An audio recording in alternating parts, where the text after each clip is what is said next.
তাদের খুবই সমস্যা এই ব্যাপার। কেউ সেটা আর বলা সম্ভব নয়, ব্রিজটা এখানে না থাকে। এই যে মনে করেন যে ওপর তো বোঝা 30 বছর থেকে এইভাবে পারা পড়েছে। কি করবে সরকারি সবার চেয়ারম্যানরা মেম্বাররা করে হ্যাঁ এবারকার আমরা উঠলে এবারকার ব্রিজ দিয়ে দেবো, নাই কোনো কিছু। তো এখন আপনারা কি চান বলেন তো? এখন তো আমরা এটি ব্রিজ হলে তো আপনারা অনেক খুব সুখী হওয়া যাবে না। তাছাড়া আমরা জনগণে আমরা কিছু টাকা দিয়ে আমরা সহযোগিতা করি, আমরা যাওয়া আসা করি। সরকারের এখানে সমস্যা ভালোই হয়, মনে করেন যে কেউ যদি দড়ি টড়ি না দেয়, মনে করেন যে অনেক কাজেও আসতে পারে, এরকম অনেক নৌকা পাওয়া যায় না, তা বাদে মনে করেন চলাফেরার সমস্যা। এখন গ্রামের থেকে চাউল টাউল তুলে মনে করেন যে আমরা এই সিস্টেম করে এখন পারাপার হচ্ছে।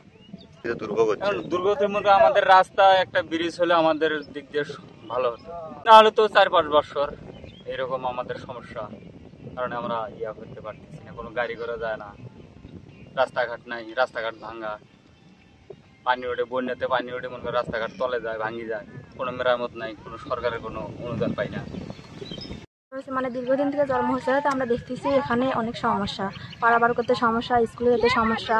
এখানে এখনো আমরা কোনো পাই নেই, সংস্থা পাই নেই যে আমরা কিছু করবো। আমরা নিজেই মনে করেন যে হলো পানি পারাবার করে আমরা পারবো।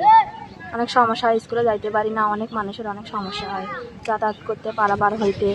স্কুল কলেজ বন্ধ, মানে যাইতে পারি না, বন্ধ মানে অ্যাবসেন্ট হয় যাওয়ার কারণে, পারাবারের কারণে অনেক দিন হয় 2-4।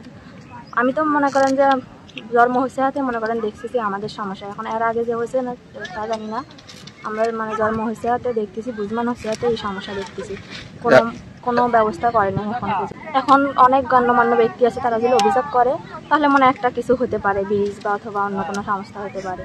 সবারই ভালো হবে, আমাদের ভালো হবে, স্কুল যাত্রী ভালো হবে, অনেক মানুষ প্রতিবন্ধী আছে, মানে হচ্ছে বয়স্ক লোক আছে, সবারই পারাপারের জন্য সুবিধা হবে, সব দিক দিয়ে হবে। বন্যার সময় কেউ আসতে পারে না, রাস্তায় আসে থাকে, অনেক সমস্যা হয়।